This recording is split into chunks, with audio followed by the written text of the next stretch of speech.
alhamdulillahi rabbil alamin an bi ala tanu ka ala barkada ka saliki dawla son herma kan no ala kirabay kisini nema ba kan ana sumugo ani mawo ma de yutu nyonya foka ta jodon se ala kan bayo jamakulu sanumay fe aw bismillah ka jamu kan keren keneka mimi siga wiyo tumani tuma bi ala sonama amena mi rawla kenen kan wodi ankara moni ankara modde asiyidi haruna rashid haidra ale fana ka wulika jomi ni aya abuluda Côte d'Ivoire konnana tumana mina ala sonama ani akorake noy asiyidi sharif iba haidra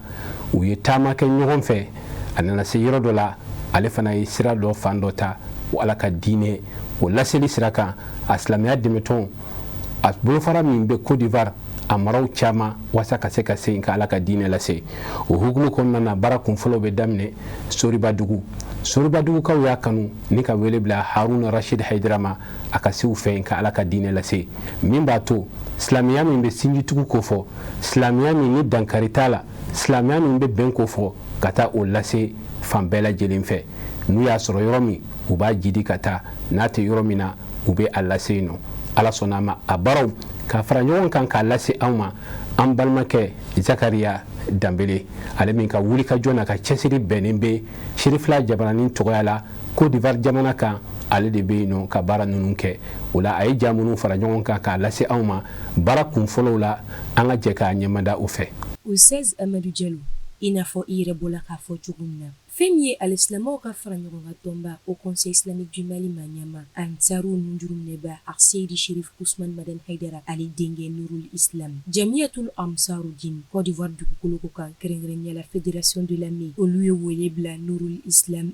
Seydi Cherif Haruna Rashid Haidara ma ni ka taa Cherifuw ɲɛnafin bɔ u la ni ka u hakilina jigi u mɔkɛ ale ka alisilamɛya min ko bɛn kelenya ani koto ɲɔgɔn tala la ni ka Alahu Taala ta fɔ u ye ka da kan alikuranɛ o jigila o mɔkɛ de kan n'o ye Muhamadu Mustafa ye o hukumu kɔnɔna na Nurul Islam Seydi Cherif Haruna Rashid Haidara a n'a ka taamadenw kunda fédération de la Mai kan baara kunfɔlɔw daminɛna ka bɛn ni tɛnɛndon ye janvier kalo tile 19 fédération de la Mai la kɛrɛnkɛrɛnnenya la Soribadugu section kɔnɔna na fɛn min ye ya baniden a n'a ka taamadenw o sela Soribadugu ka bɛn ni tile bin kuma ye o y'u tilen o yɔrɔ bɛɛ la ni ka taa wajulu kɛnɛ belebele ɲɛnamaya o min kɛnɛ sigila Soribadugu Ansari section maaw fɛ ni ye kɛnɛ in ta ka lajɛ denmisɛn fara maakɔrɔba kan cɛw ni musow olu de bɔla eko kɔnɔ kulu ni ŋana ya baniden lamɛn alisilamɛya nɔrɔ Seydi Cherif Haruna Rashid Haidara o wajulu kelen kɛla bonyeba ye ani karama fɛn min ye Soribadugu Ansaru ye olu min tun ma sigi ni zamzamiw den dɔ yeli ye u cɛla nin wagati ninnu na o nisɔndiyalen u ye nisɔndiyakan minnu sɔrɔ an ka jɛ an ka o lamɛn ɲɔgɔn fɛ.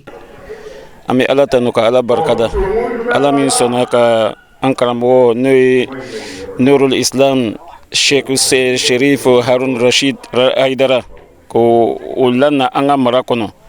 an bɛ ala fo ka ala barikada ala tanu na an tɛ se ka ala fo ka s'a dan na sabu olu ye mɔgɔ ye olu yelen an ka mara kɔnɔ an ka mara kaburulamɔgɔw bɛ hɛrɛ sɔrɔ kuma tɛ a ɲɛnɛmaw ma o la nisɔndiyala an tɛ se ka fo ka s'a dan na an bɛ ala le fo ka ala barikada o wale nisɔndiyako le ye o ye hɛrɛ belebele le ye komi an y'a fɔ ɲɛna kuma kɔnɔna na cogo min na sabu karamɔgɔcɛ yɛrɛ yelen an ka mara kɔnɔna na a balalana le sabu an ma sigi n'a ye nin waati in na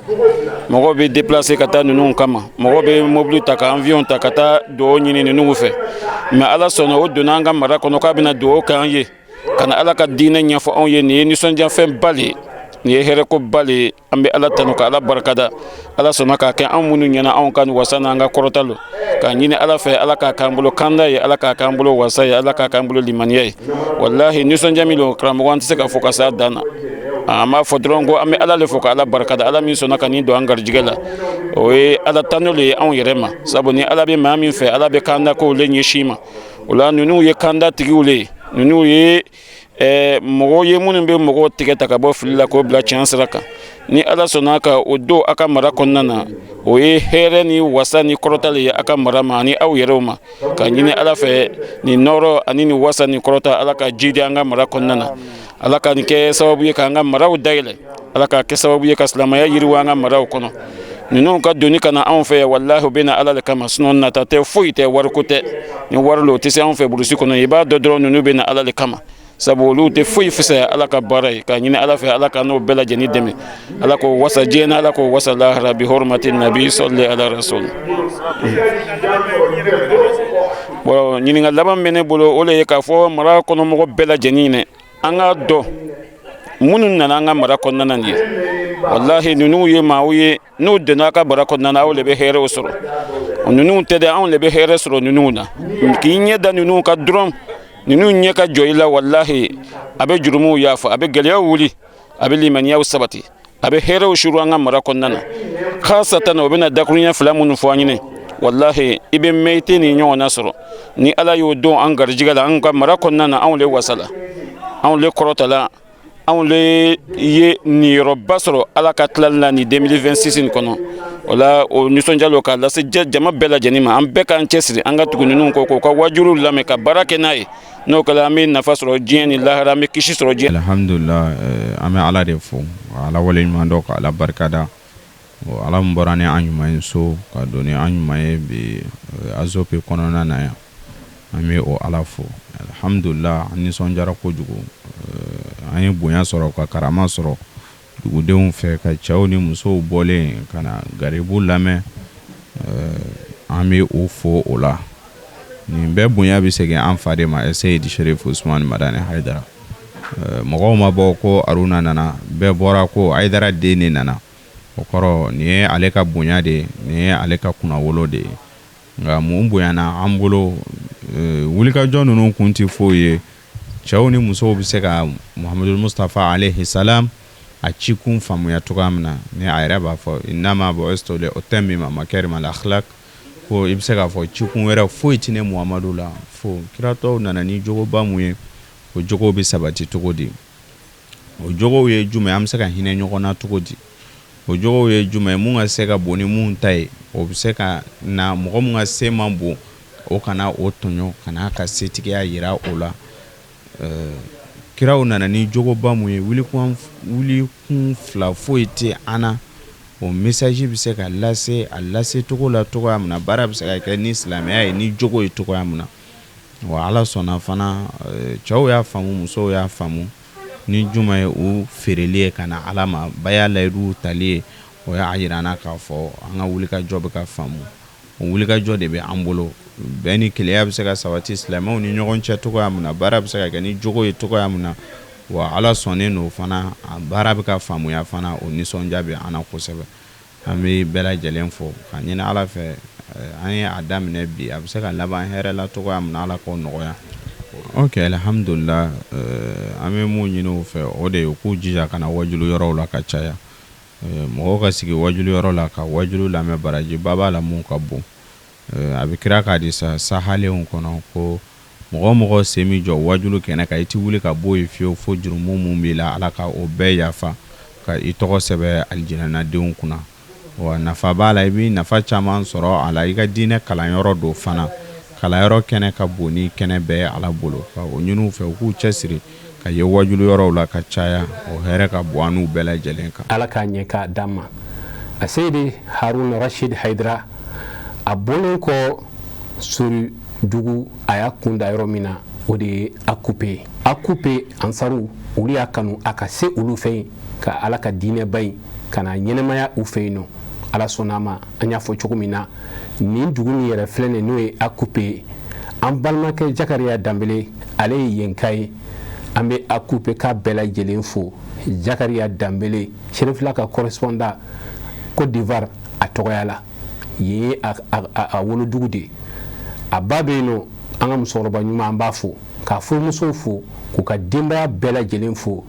Jakariya tɔgɔya la maa min don a ka wulikajɔ n'a ka cɛsiri kama ala sɔnna a ma fɛn o fɛn bɛ kɛ Côte d'Ivoire a bɛɛ lajɛlen bɛ ye diɲɛmaw fɛ an b'a ɲini ala fɛ ala ka si ni kɛnɛya di o la an karamɔgɔ Seydi Haruna Rashid elen kɔ ayiwa akupe baaraw kɛra cogoya mun na an ka jɛ ka an ɲɛmada o fɛ. Soriba dugu kɔfɛ a y'i kunda akupe kan kabini tarata don ye janvier kalo tile 20 kabiri akupe koridor la maaw nisɔndiyalen u munyamunyalen ka ya baniden ye shirifukɛ nɔrɔma shirifukɛ ni yɛrɛmajigi ani sabali a y'i sensɛn ni ka shirifila duba o laadala kilen ni k'i kunda akupe préfet dagayɔrɔ kan u ka kuma falenfalenw kɔnɔ fɛn min ye Nurul Islam ale yeli akupe dugu kɔnɔ u ka kumaw bolila o kan fɛn min ye préfet yɛrɛ ye ale kɔni ye Arsidi Sherif Harun Rashid Haidara n'a ka tamadenw bisimila a y'a ka nisɔndiya jira ni diinɛmaw nali kana silamɛya mingo bɛn kelenya kana o cari alisilamɛw ni ɲɔgɔn cɛla la préfet kɔni bolo nin ye koba ye o kɔfɛ fɛn min ye alimaminakaw ye a y'i kunda olu fɛnɛ kan ni ka taa foli bila u la ani dugutigilakaw ninnu bɛɛ lajɛlen ye ya baniden a bisimila bonɲɛ ani karama kɔnɔna na tarata tile binnen surafana tɔn dunni kɔfɛ Nurul Islam a n'a ka jama y'i kunda wajuli kɛnɛ kan wajuli kɛnɛ min ye maa ba yerika de fara ɲɔgɔn kan ansaruw b'o la kanubaw b'o la ala kama diinɛ wɛrɛ maaw ye la nin kɛnɛ in kan walasa zamzamiw den Arsidi Sherif Harun Rashid Haidara ale ka laseliw a n'a ka bilasiralikanw lamɛn o fɛnɛ senfɛ Sherifila Jataso tɔgɔ la a ye min sɔrɔ ka bɔ akupekaw da an ka jɛ an k'o lamɛn. Ne tɔgɔ ye Alassane Diallo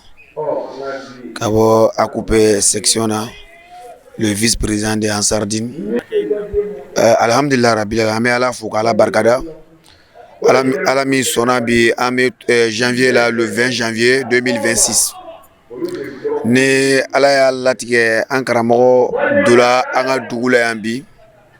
an taala kunbɛ sortie la min ye Carrefour des policiers ka na an ka ɲɛmɔgɔw fo u ka bureau la min ye an ka préfet an bɔra o yɔrɔ la ka kɔsigi ka na an ka imamuw fo. Vraiment ni foli nun kɔnɔna na an ma foyi ye fo bonya ani karama ani nusɔndiya ani kɔrɔtale an y'ole yala a y'an fa a y'an kontan a y'an jigi sigi sabula an y'an dɔn an bɛ ɲɛmɔgɔ min kɔni an t'a kɔ comment dire parce que ko ɲɛmɔgɔ de don an b'a ko Ala ye fɛn fɛn min bilada o de y'an bila kɔ. Donc vraiment folikan min b'anw fɛ o de ye an ye min ye o y'an fa o ye bonya ani karama ye an ka ɲɛmɔgɔ fédération ɲɛmɔgɔw fo min ye Ibrahim Diallo ani a ka vice président min ye Bala Diallo ye ani fédération yɛrɛ bureau complet an bɛ foli k'o la sabula ni ye nin wajulu sigilen bi o ye olu ka cɛsiri de ye vraiment nin wajulu min sigilen yan su in na wajulu k'u bolola ko le 5 janvier le 5 février mais a sɔnna a nana bɔ o la ka kun kɛ darula dɔ ye donc a bɔr'o la ka bila le 20 janvier la Ala ni an ka ɲɛmɔgɔw ka cɛsiri la vraiment an y'a minɛ a diyala n ye a bonyala ma an y'a organiser o la n bɛ n yɛrɛ ka bureau fo min ye bureau de section de Akupe ye n b'o fo wulikajɔ la o ye wulikajɔ min kɛ nin baara in na o de y'a to su in na nin kɛnɛ in sigila yan donc n bɛ n ka bureau de section yɛrɛ fo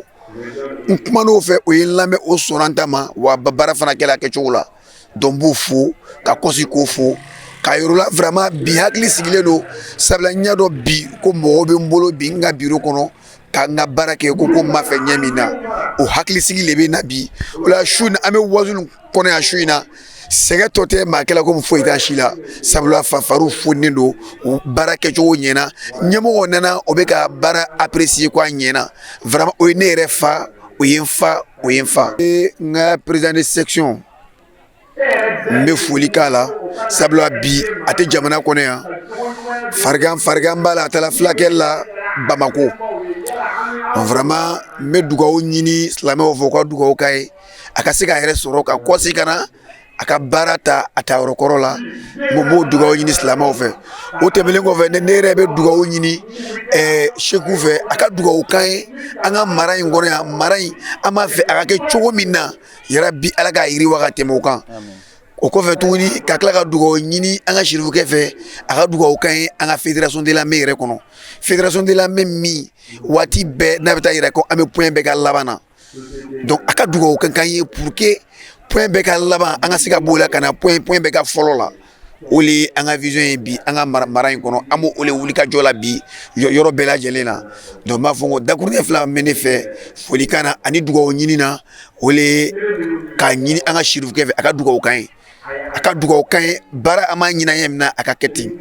kɔnɔna tuguni tournal le dabɔla biya su filanan ye n'a ma k'u bɛ dugu kɔnɔ yan n'an bɔra an bɛ taa ka se Togoro ka bɔ yen ka taa Biriyan ka na final jouer Azope ka ɲini Ala fɛ tournoi in ka se ka kɛ hɛrɛ la ka kuncɛ hɛrɛ la.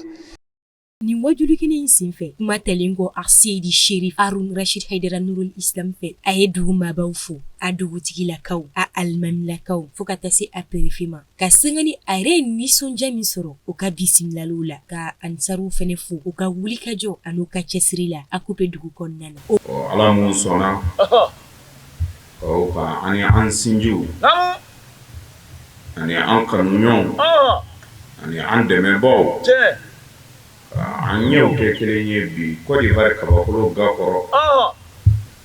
ni ka bɛn le 20 premier mois 2026 a coupe kɔnɔna na yan an bɛ masa wale ɲɔgɔn ni kɛnɛ in kan ka foli lase naba bɛɛ lajɛlen ma cɛ ni muso denmisɛnnin ni maakɔrɔ mɔgɔw ma i ka baaraw to yen ka i ka ciw bila ka hadari ni kɛnɛ in kan an ka foli barikama bɛ aw ye ka aw fo ni silamɛya foli ye ka aw fo ni badenya foli ye ka aw fo ni kelenya foli ye ne o de ye Ala ka kisi ni nɛɛma kɛ ne ni aw kelen kelen kan. Amin. Nin kɛnɛ in kan an ka dugutigi fo ale si bɛ âge mun na si bɛ degré mun na ale k'a ka kɔrɔ to a yɛrɛ la ka dugutigiya bonya to a yɛrɛ la ka na fara garibuw ni a denw ni a mɔdenw kan nin kɛnɛ in kan o b'a ka maabaya de yira maaba de bɛ maaba dɔn Ala b'a dɔn hali ni ale kun ye denmisɛnnin fitinin dɔ de bila ka an kunbɛn o kun ye an fa ko dugutigi ka ciden filɛ nka surtout ale yɛrɛ k'a ka kɔrɔ to a yɛrɛ la ka na nin kɛnɛ in kan an ma dan sɔrɔ nin na karamɔgɔ an b'a fo ka n ka alimamiba fo bi an donna a ye bonya mun ta k'an sɛgɛrɛ kɔnɔdimi tɛ bɛɛ y'a ye ka dugu in dɔnnibaa bɛɛ lajɛlen fo ka a karamɔgɔ bɛɛ lajɛlen fo ka yiriw la ko u ka garibukɛ ni mankan don garibukɛ mana kura fɔ an mana kura fɔ ɲɛ de fɔ an ka alimamiba ye bi kunbɛli kɛnɛ kan ko an nana olu bi wajulu minnu na u ka misiri kɔnɔnaw la o bɛ bilasirali mun na zawiya kɔnɔnaw na ani wajulu kɛnɛw kan an nana de an ni an balimaw ni an sinjiw ɲɛw bɛ se ka kɛ kelen ye cogoya min na ka hakili jigi kɛ sinon kura fɔ tɛ ni Ala ye o ɲini Ala kira fɛ a ka kuranɛ sanumanba in kɔnɔ a ko Muhamadu fazakir fa inna zikra tanfa'ul mu'minin Ala ye nin fɔ a ka kira ye a ko Muhamadu hakili jigi Muhamadu fazakir n'an jɔra nin kan su in na ten an bɔ yan an tɛ bɔ yan a bɔlen kɔ a coupe a ye kunda yɔrɔ min kan o ye yata se a Toboro yen fana ansaruw ye wulikajɔ kɛ wasa Cherifkɛ ka se yen nɔ a selen ko yen nɔ a baaraw kɛra cogoya mun na an balimakɛ Zakariya Danbele ka wulikajɔw la an ka jɛ ka an ɲɛmada o fɛ wajulu suba in de kɔfɛ o y'u kunda Yakase a Toboro section kan o fɛnɛ kɛla hɛrɛba ye ka da kan Yakase a Toboro ansaru a alisilamɛ bɛɛ lajɛlen tun kɛlen bɛ ka nin laɲini ni zamzamiw den dɔ yeli ye u cɛla nka ka Seydi Cherif Ahmed Tidiane Haidara ale balinkɛ Bahirul Ulum Seydi Cherif Iba Haidara ani Imamul Keshki kɔrɔkɛ o yeli ye olu cɛla a ma tɔ de tɔ Yakase a Toboro Jamiyatul Ansarudin tɔndenw na u bɔla i ko kɔnɔkulu ni ka baya karamɔgɔ den baya karamɔgɔ bisimila ya ka se a tugurudu kɔnɔna na o fɛnɛ kɛla karamaba ye a bɛ o cogo kelen na Zamzam y'u ka denbaya sen mana jɔ diɲɛ dugukolo fan o fan na u bɛ fɔlɔ k'u ka laada belebele ɲɛ lakile n'o de ye ka wuli ka se dugu maabaw ma ni ka taa foli bila u la ka dugawu kɛ u ye ni ka tila ka dugawu ɲini u fɛ a k'a dɔn k'a fɔ ko o laada kelen lakilina Nurul Islam Seydi Sherif Harun Rashid Haidara fɛ bisimilaliw kɔfɛ a selen wajuli kɛnɛ kan a ye wale ɲumandɔn kɛ ka bonɲɛmasegi kɛ ka taa ni maaba ninnu yɔrɔ ka d'a kan ale yɛrɛ bolo maaba de bɛ maaba dɔn a y'a ka nisɔndiyaw jira. Ne tɔgɔ ye Salifu Dawu ne ye vice section ka président dangan de ye hɛrɛ ye anw ma ya ka taa Toboro ya hɛrɛ min don dan t'a la quoi sabula Sherifu dugukolo danna mun kama ni sankolo danna Sherifu mun kama ni o Sherifu donna an ka dugukolo kan bi vraiment o ye koba ye anw fɛ o ye nisɔndiya ko ye dan tɛ nisɔndiya min na quoi a yɛrɛ y'a ye an ka préfet yɛrɛ nisɔndiyala n'an ye bi ale kɛ ni ka Sherifucɛ yɛrɛ ye o jala a ye kojugu a ye nisɔndiya kumaw fɔ ka bonya kumaw fɔ vraiment a diyara an bɛɛ lajɛlen ye an bɔra yen ka na imam fɛ fana o kɛlen don ka bɔ ka taa dugutigi yɛrɛ fɛ n'o ma bonya n'a tɔ bɛɛ ye kɔni a kɛra an bɛɛ ɲɛna bɛɛ kɛra a seere ye a fana ye an ladon ka ɲa k'an bisimila ka tila ka bonya kumaw fɔ ka Sherifucɛ yɛrɛ tanu kosɛbɛ vraiment o bonya diyara anw ye Sherifucɛ kɛra sababu ye ka Sherifucɛ ladiya ka se yan vraiment o diyara an ye kosɛbɛ kosɛbɛ dan tɛ bonya min na vraiment o y'an nisɔndiya bi an bɛ yɔrɔ min na vraiment tiɲɛ yɛrɛ nisɔndiyaba de b'an na k'a ye ko Sherifucɛ yɛrɛ sera an ka dugukolo kan bi ka na dugawu k'an ye vraiment o diyara an ye o ye nisɔndiya ye dan tɛ nisɔndiya min na quoi o la an bɛ Sherifucɛ fo ka an fa yɛrɛ fo n'o ye Sherifu Usman Mazani Haidara ye dan tɛ foli min na hali bi sijan ni kɛnɛya Ala ka nɔgɔya an n'o bɛɛ lajɛlen ye tiɲɛ yɛrɛ la ne yɛrɛ ye jama ye kɛnɛ kan yan ne yɛrɛ sigira ni nin ye depuis don jan k'a lɔn ko ni Sherifu kɔni nana an ka dugu kɔnɔ yan kɔni jama kɔni bɛɛ kɔni labɛnna ka bila Sherifucɛ nali la ka na Sherifucɛ ka kɛnɛ kan kɔni bɛɛ pɛrɛnnen don o la mɔgɔw bɔra depuis dugusow na fo ka se yan dɔw ye convoi ta ka na dɔw nana moto kan a tɛ se ka fɔ ka ban quoi donc dugu caman limamu caman de bɛ kɛnɛ kan yan o bɛɛ nana Sherifucɛ nɔrɔ kama ka na dɔ sɔrɔ a ka dugawu la o la o ye nisɔndiya kosɛbɛ tiɲɛ yɛrɛ la o ye nisɔndiya yɛrɛ n ye jama ye n yɛrɛ nisɔndiya la walahi an bɛ Ala fo k'a barikada wala hali bi Ala ka ni ɲɔgɔn caman bila an si kɔnɔ.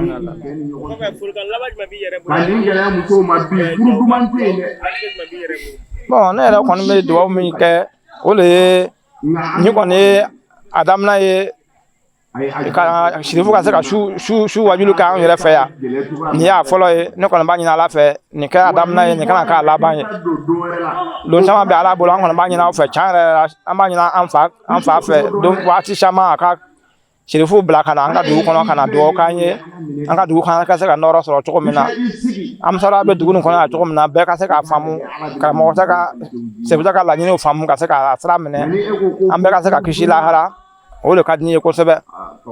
kiraba in nɔfɛ tugu fo ka taa se lahara jɔn dɔw ma nin kɛnɛ barikama in kan an bɛ Ala fo ka Ala wale ɲuman dɔn ka Ala barikada Ala mun sɔnna kan an ni an balimaw ni sinjiw ni an kanuɲɔgɔnw ɲɛ kɛ kelen ye ni ka bɛn le 21 ou bien 20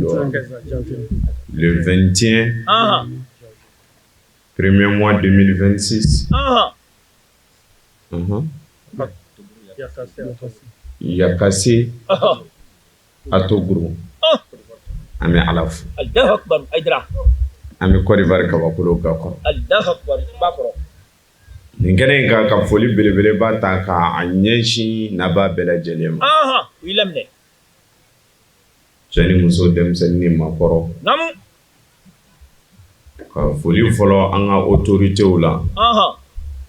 nous saluons la présence des chefs de village madame qui a représenté préfet de la région. On est très ravis de vous voir avec nous ici ce soir. Vraiment, merci beaucoup pour votre présence ici. Merci. Ami Ambafo. Aka nali la bi kana fara an kan nin baara in na an b'a waleɲuman dɔn ka nabaga bɛɛ lajɛlen fo nin ye yɛrɛ ye baara de ye ni kɛnɛ ka bɔ Ala bolo kɛnɛ ka di Ala ye kalayɔrɔ kɛnɛ bɛ o la Sherifkɛ bɔlen kɔnɔ a y'a kunda yɔrɔ min kan o de ye Besedi Biriyan ye Besedi Biriyan ka wulu fana y'a kanu Sherif Harun Rashid ale ka se u fɛ yen nɔ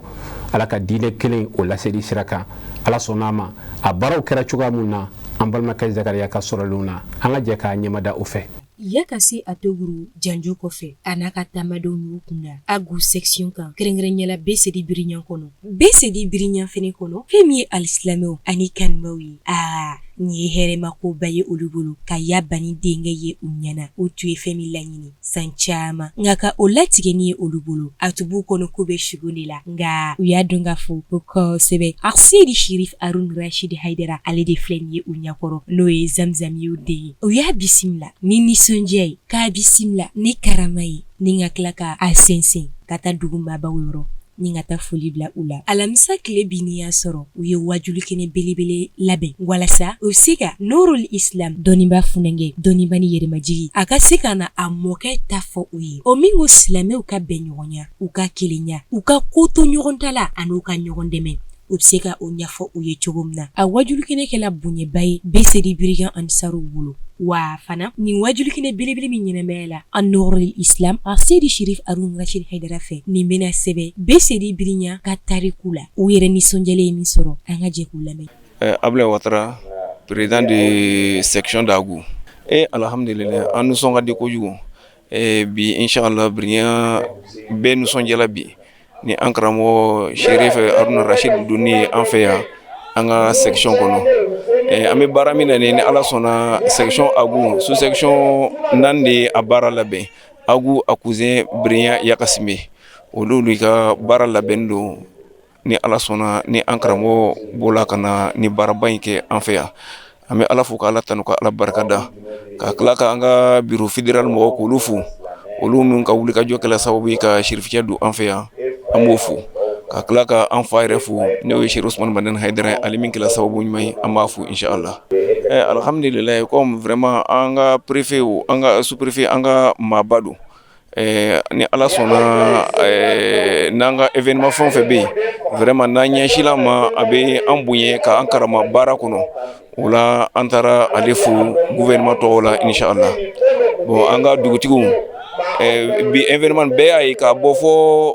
à peu près 7 km mɔgɔw bɔra ka taa an karamɔgɔ kunbɛn ni nisɔndiya ni farifoni ka na ka taa an ka dugutigi fo Biriyanka bɛɛ de bɔra o la Sherifiya ka nali Biriyan a kɛla Biriyanka bɛɛ bolo nisɔndiya ye a kɛla bolo bonya ye a kɛla bo karama ye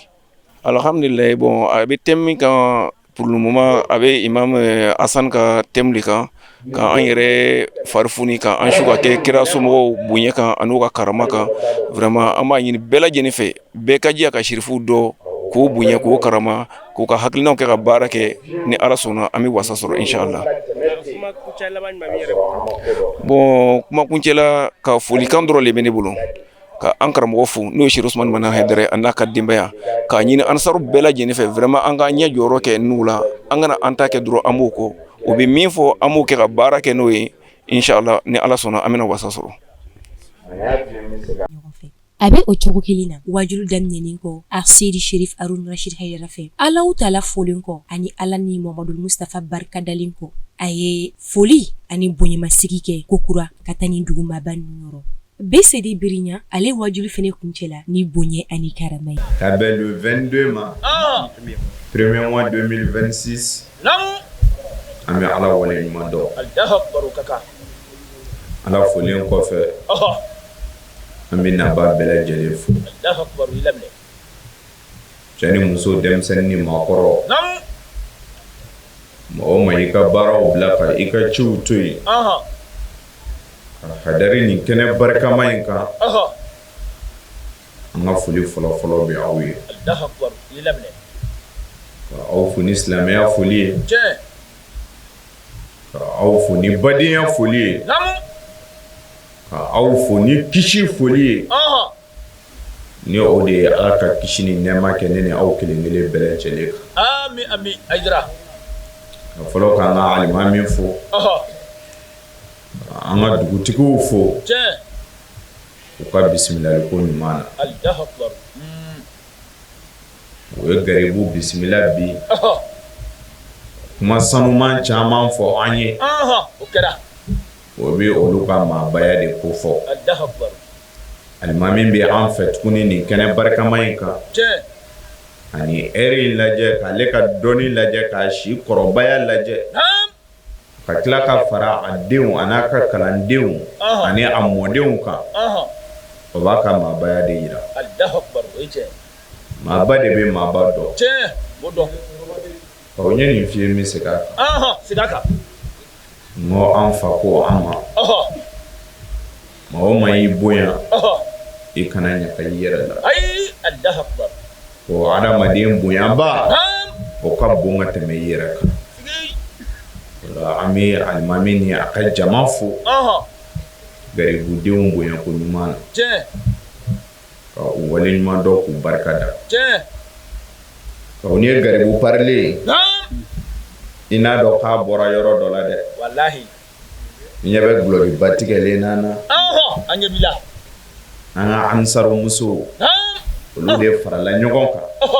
ka nin gulokiba dagabana in di garibu ma k'a k'a don ka na wajulu ɲɛnamaya an b'o fo a ɲini ala fɛ fini ye sutura ye ala k'an n'u sutura sija ni kɛnɛya bɛ ala bolo ala k'o di an n'u ma o kɔfɛ ala sɔnna ma Sherifkɛ n'a ka jama u sɔrɔla ka na ajope yan ansaru fana farala ɲɔgɔn kan ni ka se ka Sherifkɛ k'a kunbɛn a kana u ka dugu la ka ala ka diinɛ lase a baaraw kɛra cogoya mun na an ka jɛ k'a ɲɛmada o fɛ. Ustaz Ahmadu Jalo fɛn min ye Nurul Islam a seri Sherif Harun Rashid Haidara ale ka taama Fédération de l'armée kɔnɔna na a y'a kuncɛ azope kɔnɔna na ka bɛn ni jumadon ye janvier kalo tile 23 ni wajulu kɛnɛ belebele sigili ye wa nka yanni wajulu kɛnɛ cɛ depuis Nurul Islam a dɔnna ko a bɛna azopekaw fɛ yen maaw bɔla ka sira fan bɛɛ lajɛlen minɛ o nisɔndiyalen tɛgɛrɛkanw mobili klaxon ko y'a bani den a seri Sherif Harun Rashid Haidara n'a ka taamadenw min na olu fɛ azope kɔnɔna na a kɛla bonya ye a kɛla karama ye o hukumu kelen kɔnɔna na yanni ka wajulu kɛnɛ kumanaw se a ye foli bila dugumaabaw la o foli ninnu bɛɛ lajɛlen kɔfɛ a ka wajulu kɛnɛ kan a ye hakilina jigi kɛ alisilamaw ye a ka taa silamɛya ka laɲiniw kan a kumana sifinnakaw fɛ a ye sifinnakaw bilasira ni jogo ɲuman tali ye ni ka kuma denmasaw fɛ u ka u janto denw ka lamɔ la Nurul Islam a ye kabakoba de lamaga Fédération de l'armée kɔnɔna na nka a ka nin wajulu min kun bɛ cɛ ni azope ye janjo ye ne tɔgɔ ye Kone Abiba ne ye section trésorière générale ye nisɔndiya min b'an kan n'an ko an b'a similaire na wala nisɔndiyaba de b'an kan parce que an ka sherifucɛ donna an kan maaba tɛ taama bɛɛ kɔ mais an n'u y'a sɔrɔ wulada nin na k'an ka sherifucɛ ladon an fɛ yan a bɛ wajibi na nisɔndiya min b'an kan n'an ko an b'a similaire na a tɛ se ka fɔ nisɔndiyaba de b'an kan wala an wasala a diyara an ye kojugu sijani kɛnɛ laban ko ɲuman b'a la o tala fɛ ala ka di an bɛɛ lajɛlen ma a nana hɛrɛ la ala ka segin hɛrɛ la an ka sherifucɛ an fa fɔ bangɔni na a seydi Sherif Usman Madani Haidara n'a ka denbaya bɛɛ lajɛlen an bɛ foli lase o bɛɛ lajɛlen ma n'a ka furumuso ɲumanw a denkɛ jigila an kan a nana hɛrɛ la ala ka segin hɛrɛ la ka taa yɛrɛ sɔrɔ hɛrɛ la n'a ka denbaya wala ko an b'a fɔ a k'an bɔ ko sɛman de la cɛ bonya a n'an ka denw k'o kandani bɛ bi n'an k'o bila min na o b'o de kɛ wallahi a diyara an ye kojugu ala ni Sherif Usman Madani Haidara sababu la an ka ko sɛman de faamu silamɛya la bi an b'a fɔ dan. Bon, ne tɔgɔ ye Ahmed Tangara ne ye vice président de section kɔnɔ alhamdulillah an karamɔgɔ dencɛ a ye azope lasɔrɔ an taara kunbɛn depuis corridor la fo kana se dugu kɔnɔ an ma foyi ye ni nisɔndiya tɛ parce que an ka nafa min y'a la a tɛ se ka fɔ quoi parce que ni k'a ye bi funanŋɛniw bɛ ka boli an mako bɛ haruna la c'est que o ka ye tiɲɛtigi de ye quoi voilà donc a bɛ diinɛ ka ɲɛtaga le yira bon vraiment n'u yɛrɛ bɛ yɔrɔ min na bi an nisɔndiyalen don parce que an ka dugu nɔrɔyara ni Nurul Islam ye vraiment a ye wajibi kɛ an nisɔndiyara n'a ka nali ye bon a ka thème ta nafaba de b'a la parce que a bɛ kumana wagati yɛrɛ de kan quoi an bɛ wagati min kɔnɔ kɔlɔlɔ min b'an kan a bɛ ka kuma o de kan vraiment a bɛ ka ladilikan min di a b'an bɛɛ nafa denmisɛnninw o mɔgɔkɔrɔbaw o musow cɛw a bɛ bɛɛ nafa parce que an ma o ko le kɔnɔ quoi parce que denbatigiw o bɛɛ kɔnɔna fila n'o ka denbaya ye furucɛw o furumusow minɛ ko kɛmɛ k'o kɔnɔ gan musow fana o cɛw minɛ ko kɛmɛ k'o kɔnɔ gan mais ladilikan minnu a bɛ k'a fɔ nin tiɲɛ yɛrɛ la mɔgɔ caman bɛna nafa sɔrɔ a la kuma laban min bɛ ne fɛ o de ye folikan dɔrɔn ye n b'a fo foli la dan tɛ foli min na n ka foli tɛ dan an b'a fo fo ka taa se an ɲɛ jɔyɔrɔ n'o ye n'an ka sababu ɲuman n'o ye Sheikh Sherif Madani Haidara an b'a fo foli la dan tɛ foli la sijan ni kɛnɛya Ala k'o kalifa an ma a kɛla ma ɲɛmɔgɔ ɲɛnamaya Ala k'an yɛrɛ kɛ kɔmɔgɔ ɲɛnama ye Ala k'an fatu an ka layiru kan Ala k'an fatu an ka limaniyaw kan Ala Oustaz Diallo nin de tun ye Nurul Islam Seydi Cherif Harouna Rachid Haidara ale ka taama kunfɔlen Côte d'Ivoire dugukolo kɔ kan kɛrɛnkɛrɛnnenya la Fédération de l'armée la an b'a deli Alahu Taala fɛ Ala ka baara ninnu bɛɛ lajɛlen ɲɛ u bolo ni ka étape filanan ka o jira an kɛnɛ la. An fɔlɔ ka Ala de fo ka Ala waleɲuman dɔn ka Ala barikada kisi ni nɛɛma ka o ɲini Ala fɛ a k'o jidi an kuntigi kan ni Muhamadu don sallallahu alaihi wasallam ka Ala fo ka Ala waleɲuman dɔn ale Ala mun sɔnna ka nin baara in kɛli bɛɛ nɔgɔya an ma o kɔfɛ an nisɔndiyara kojugu ka an balimaw bɔlen ka an sinjiw bɔlen an bɔra dugu o dugu la an bisimilala ni bonya ye ni karama ye surtout an kun bɛ fédération mun kɔnɔ fédération kuraw don nka Ala sɔnna wulikajɔ ninnu kɛra sababu ye ka fédération ninnu lakunu kosɛbɛ an bɛ mun fana dɔn Muhammadul Mustafa alayhi salam a ci kun na silamɛya tiɲɛ na an ye o caman ɲɛfɔ a nisɔndiya belebeleba ye jumɛn ye Ala sɔnna ka cɛw di ka musow di olu ka u yɛrɛ feere ka na Ala ma nin turunen in kɔnɔ u kun bɛ kota minnu na ka u bila u kun bɛ sira jugu minnu kan ka jɛ o kɔ ka u yɛrɛ di Ala ma ka silamɛya tiɲɛ yɛrɛ minɛ ka bayi Ala layidu 6 minɛ o nisɔndiya de bonyana an bolo ka tɛmɛ nin bɛɛ kan nka n y'a f'i ye n bɛ segin a kan nin bɛɛ bonya bɛ segin an fa de ma Seydi Cherif Ousmane Madani Haidara mɔgɔw ye an kunbɛn yɔrɔ o yɔrɔ u m'an kunbɛn ko Haruna nana bal Haidara den nana o la ale de bɛ ye ko in bɛɛ ye ale de ye anw ma foyi kɛ nin bɛɛ ye ale ka kɛlen de ye nin bɛɛ ye ale ka bonya de ye ka a ɲini Ala fɛ an bɔra ka nin waleya mun kɛ ka nin su 5 mun wajulu kɛ Ala ɲɛda jati kama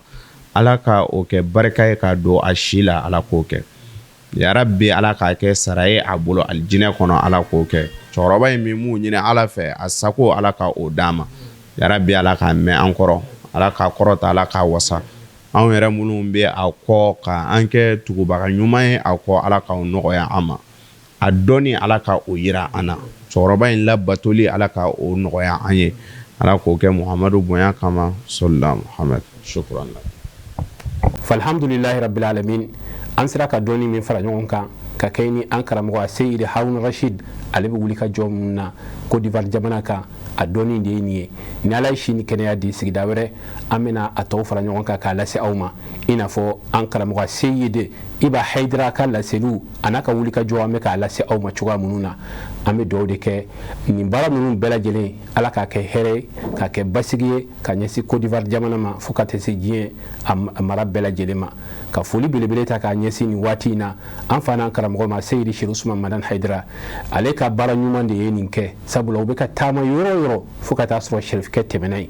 u bɛ ka fɛn o fɛn fɔ fo ka taa sɔrɔ Cherifkɛ ye a fɔ ka tɛmɛ o la an bɛ dugawu k'a ye Ala ka si ni kɛnɛya di wa Harouna Rachid an b'a dɔn k'a fɔ mɔgɔ min do dun Ala ka diinɛ sira kan a seko ni a dongo a kɔrɔkɛw y'a bila yɔrɔ min na a fana wulilen don ka jɔ kɔrɔkɛw ka se k'olu senw ta an b'a ɲini Ala fɛ a ka baara ninnu Ala k'a bɛɛ kɛ hɛrɛ kɔnɔna na ka foli ani waleɲuman dɔn ta k'a ɲɛsin nin waati in na ka taa fo Guinée équatoriale an karamɔgɔ a n'an ɲɛ jɔyɔrɔ a Seydi Cherif Ahmad Tidiane Haidara ale fana bɛ o yɔrɔ la nin waati in na taama la an bɛ dugawu kɛ Ala ka segin ni ninnu bɛɛ lajɛlen ye ni Ala ye sigida wɛrɛ yira Cherifden ninnu u bɛ baara minnu kan k'a kɛ u bɛ wulikajɔ minnu na diɲɛ fɛ lafiya minnu ni diɲɛ bɛ k'a sɔrɔ u tɔgɔya la an bɛna bɛɛ fara ɲɔgɔn kan k'a lase aw ma an b'aw bila yan ka foli belebele ta k'a ɲɛsin an ka correspondant min bɛ Côte d'Ivoire n'o ye Zakariya Danbele a n'a ka denbaya bɛɛ lajɛlen k'u fo k'u waleɲuman dɔn ka foli lase Côte d'Ivoire ansaru ɲɛmɔgɔ bɛɛ lajɛlen ma ka Ala deli Ala ka sigi wɛrɛ yira yira an na wasalamu alaikum wa rahmatullahi ta'ala wa barakatuhu.